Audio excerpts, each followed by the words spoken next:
In the last chapter, we studied about the angular velocity. Further, in this topic, we will be discussing about instantaneous angular velocity.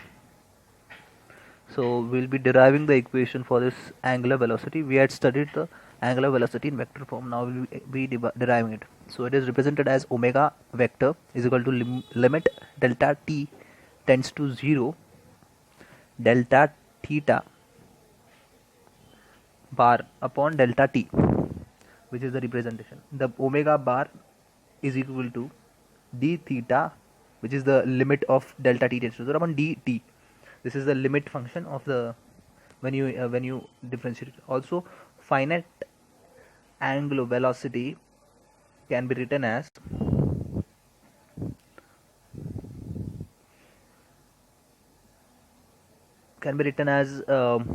omega is equal to theta upon t. So this is the basic equation for finite angular velocity.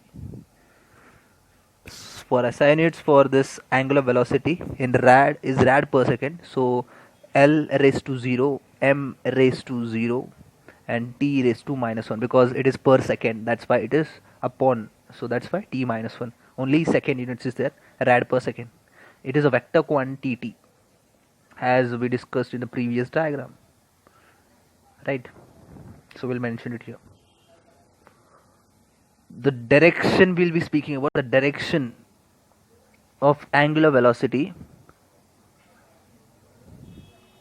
We discuss SI unit vector quantity, and now direction given by angular velocity is by right hand thumb rule. So it is discovered from right hand rule, angular velocity, and is in the direction of angular displacement. Is the same as the angular displacement. So the direction of angular displacement and direction of angular velocity both are equivalent to each other, giving sense of a particle performing a circular motion in an anti-clockwise direction. So the direction, we'll note it down here, the one more point, that the direction of angular velocity and angular displacement of a particle is the same. One more point to note down, the direction of angular velocity and angular displacement is one and the same.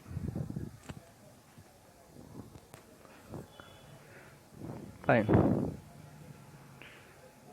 So here we are done with the derivation for angular velocity. We had derived on a formula omega is equal to theta by t. This is a diagrammatic representation of angular velocity in vector quantity. As it is a vector quantity, we'll write it down here. This is the previous diagram which we studied in previous video.